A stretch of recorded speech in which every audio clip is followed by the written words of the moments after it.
नमस्कार बंधुरा आपनादेर सबाइके आमार ट्रैवल यात्रा चैनेले स्वागत। आशा करी आपनारा सबाई भालो आछेन। आजकेर भिडियोते आमी देखाबो तारापीठेर काछाकाछि किछु विशेष बेड़ानोर जायगा। तारापीठ निये करा आमार आगेर भिडियोते मंदिर संलग्न एलाकागुली आर श्मशान चत्वरटा देखिएछि। आपनारा जदि सेई भिडियोटी ना देखे थाकेन ताहले अति अवश्यई देखे नेबेन।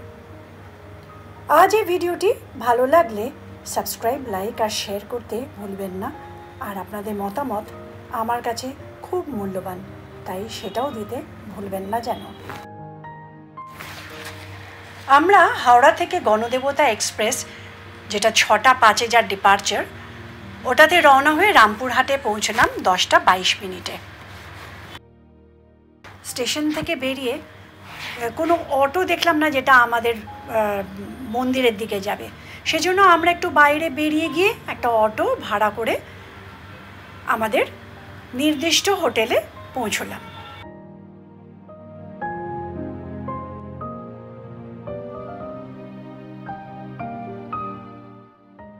ভোরবেলা 5টার সময় পুজো দিতে বের হলাম। তখনও ভালো করে আলো ফোটেনি, দোকানপাট সব বন্ধ, শুধু পুজোর উপকরণ যারা বিক্রি করেন তারাই দোকান খুলে বসে আছেন। আমাদের প্ল্যান অনুযায়ী ঠিক হলো যে সকালবেলায় তারামায়ের পুজো দিয়ে তারপর তারাপীঠের আশেপাশে যেসব বেড়ানোর জায়গা আছে সেগুলো দেখব এবং আপনাদেরও দেখাবো। মন্দিরের কাছেই একটা দোকান থেকে আমরা পুজোর জিনিস কিনে নিয়ে মন্দিরে প্রবেশ করলাম। মন্দিরে প্রবেশ করে খুব একটা ভিড় দেখিনি, তাই ভাবলাম এমনি লাইনে দাঁড়িয়ে পুজো দিয়ে দেব। যাওয়ার পথে নাট মন্দির দেখলাম, ওখানে প্রচুর লোকের ভিড়। সেই ভিড় কাটিয়ে আমিও সামনে থেকে মায়ের ছবি তোলার চেষ্টা করলাম, কিন্তু ছবি ভালো এলো না, একেবারেই ঝাপসা এলো। যাই হোক, দেরি হয়ে যাচ্ছিল বলে তাড়াতাড়ি করে আমি আবার লাইনের দিকে এগোলাম। এসে দেখি বাপ রে, কি বিভৎস লাইন! এই লাইনে দাঁড়ালে আমাদের আজকে প্রোগ্রাম ক্যান্সেল করতে হবে। সেই জন্য আমরা আবার টাকা দিয়ে টিকিট কেটে এইখানে এই লাইনে দাঁড়িয়ে পুজো দিলাম কোনো মতে। শুনলাম যে পূর্ণিমা, সেই জন্যই এত ভিড় হয়েছে, প্রচুর লোক জমায়েত হয়েছে। আমাদের পুজো শেষ, এবার আমরা বেরিয়ে যাব মন্দির থেকে। দেখুন শুধু ভিড়।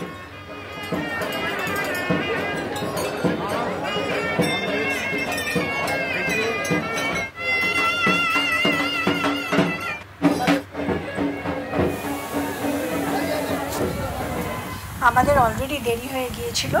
আমরা তাড়াতাড়ি করে হোটেলে ফিরে নাকে মুখে কিছু গুঁজে আমরা বেরিয়ে পড়লাম আমাদের ভাড়া করা টোটো করে।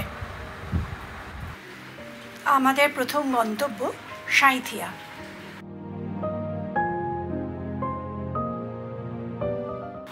যাওয়ার পথে দেখলাম একটা হাট, যেখানে প্রচুর গরু। শুনলাম ওইটা নাকি এখান থেকেই গরু বেচা কেনা হয়। এই দেখুন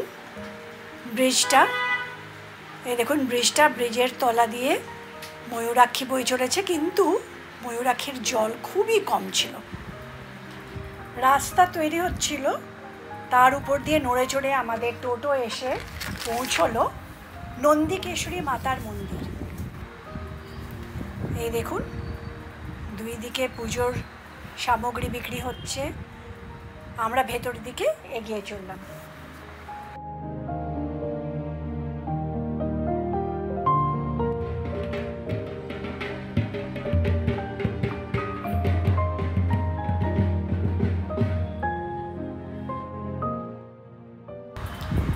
এটিও 51টি শক্তিপীঠের একটি, যেখানে দেবী সতীর কণ্ঠের হার পড়েছিল বলে বিশ্বাস করা হয়।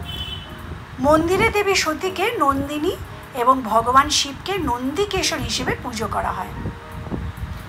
দেখুন মন্দিরটি বেশ বড়, বেশ অনেকখানি জায়গা নিয়ে বিস্তৃত।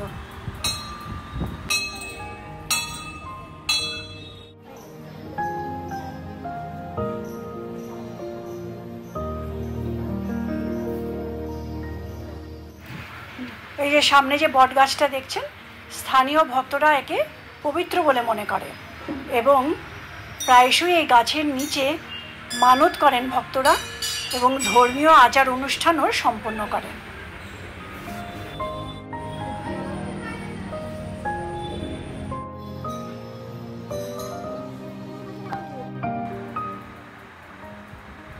এই যে মায়ের মূর্তিটি দেখছেন সম্পূর্ণ সিঁদুর দিয়ে তৈরি, যা অন্যান্য মাতৃমূর্তির চেয়ে আলাদা।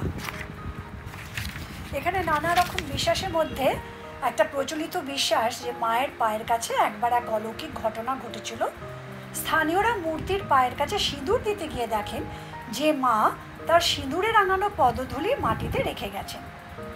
এই কারণে মন্দিরে সিঁদুর নিবেদন একটি প্রধান আচার হিসেবে পালিত হয়।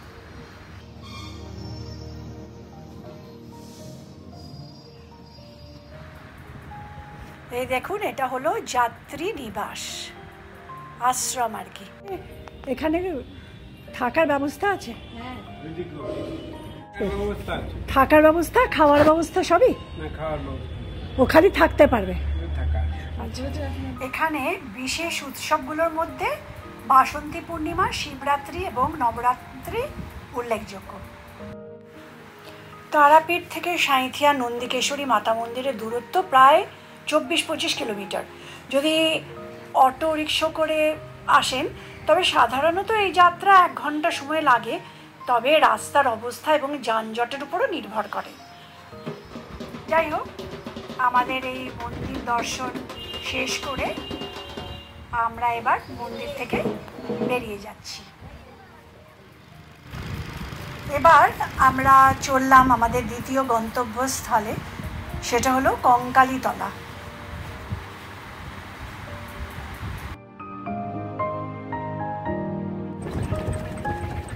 এই আমরা কঙ্কালীতলা এসে পৌঁছলাম। কঙ্কালীতলা হলো পশ্চিমবঙ্গের বীরভূম জেলার একটা প্রাচীন ও পবিত্র শক্তিপীঠ, যা শান্তিনিকেতনের কাছাকাছি অবস্থিত। কঙ্কালীতলায় যেখানে গাড়িটা এসে দাঁড়ালো সেখানে দেখলাম একটা শিব মন্দির, যেখানে ভক্তরা শিবলিঙ্গে জল ঢালেন। এখানে বিভিন্ন উৎসব পালিত হয়, যার মধ্যে দুর্গাপুজো, শিবরাত্রি এবং নবরাত্রি উল্লেখযোগ্য।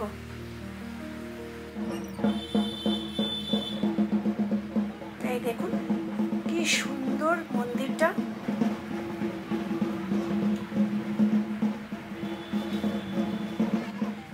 এটা দেখার পর আমরা এগিয়ে চললাম মন্দিরের কাছে, কঙ্কালীতলা মন্দিরের দিকে।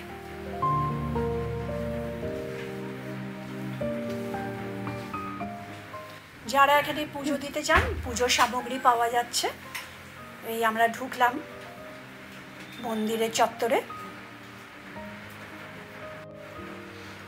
মন্দিরটি খুবই সাধারণ।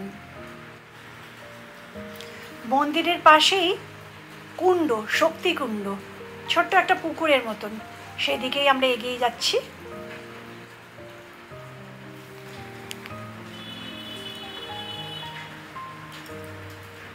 এটা অত্যন্ত পবিত্র মনে করা হয় এবং এটি দেবীর স্মৃতিস্বরূপ বলে বিশ্বাস করা হয়।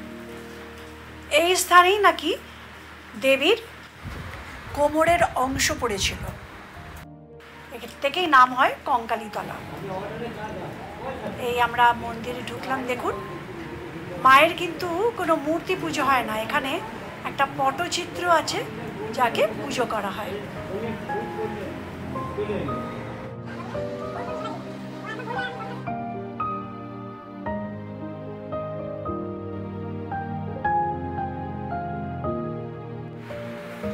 এখানে ভোগ সাধারণত মন্দিরে পূজা অনুষ্ঠান এবং বিশেষ উৎসবের সময় দেওয়া হয় এবং অমাবস্যা ও পূর্ণিমা তিথিতেও ভোগ দেওয়া হয়।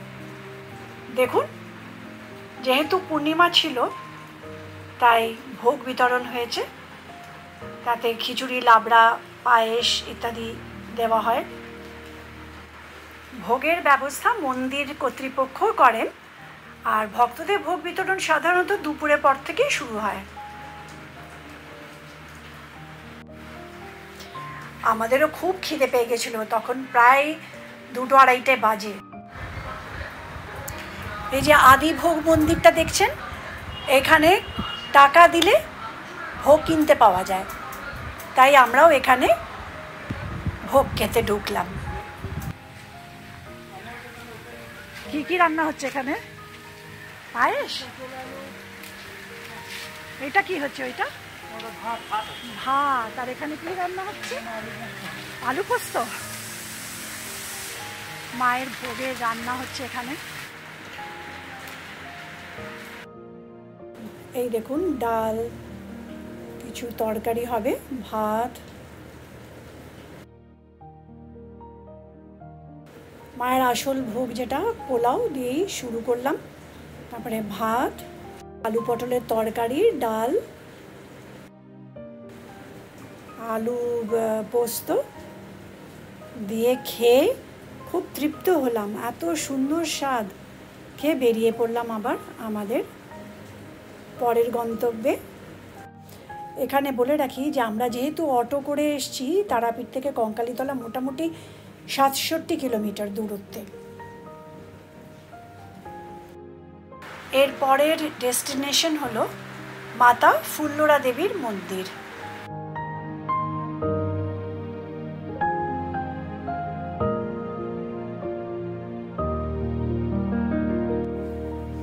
এই আমরা পৌঁছে গেলাম দেবী ফুল্লরার মন্দিরে, লাভপুর।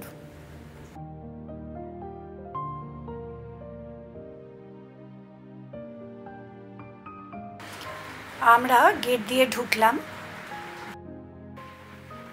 সামনেই মন্দির। এখানে বলি যে ফুল্লরা মাতা মন্দির পশ্চিমবঙ্গের বীরভূম জেলার লাভপুরে অবস্থিত একটা প্রাচীন ও পবিত্র শক্তিপীঠ। এই মন্দিরটি মহাভারতের যুগ থেকে অত্যন্ত গুরুত্বপূর্ণ বলে মনে করা হয়। বলা হয় যে দেবী সতীর বাঁ পা এই স্থানে পড়েছিল এবং 51টি শক্তিপীঠের মধ্যে এটা একটা। এখানে দেবীকে পুজো করা হয় ফুল্লরা নামে। আসুন দেখি ভেতরে গিয়ে। এটা ফুল্লরা মায়ের মূর্তিটি প্রথাগত মূর্তি নয়, এটা একটা পাথরের উপরিভাগ। এই পাথর, এখানে সিঁদুর দিয়ে শিলাটিকে ঢেকে দেবীর মূর্তি হিসেবে তার পুজো করা হয়। বলা হয় এখানে মায়ের ঠোঁট পড়েছিল।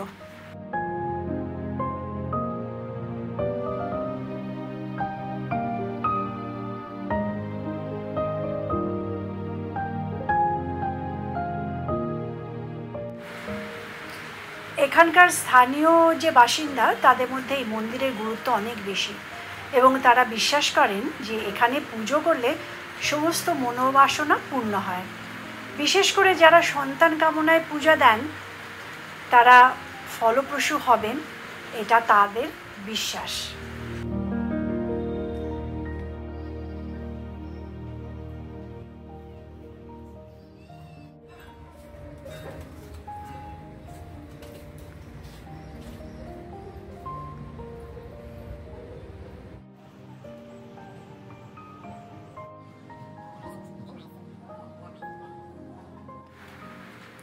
চলুন আপনাদের পুকুর ঘাটে নিয়ে যাই।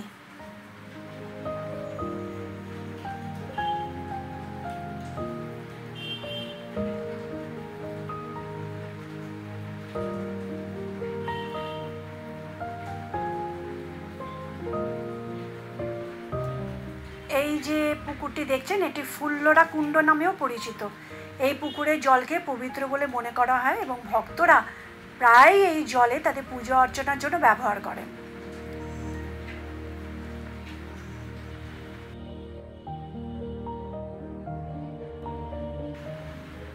খুবই সুন্দর, পরিষ্কার পরিচ্ছন্ন মন্দির।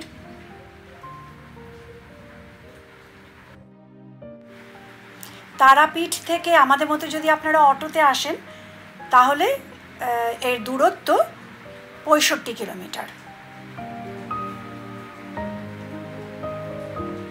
তবে আমাদের খুবই ভালো লাগলো। আজকের ভিডিওটি আমি এখানেই শেষ করছি, কারণ পুরো বিষয়টি কভার করতে গেলে ভিডিওটি অনেক লম্বা হয়ে যাচ্ছে।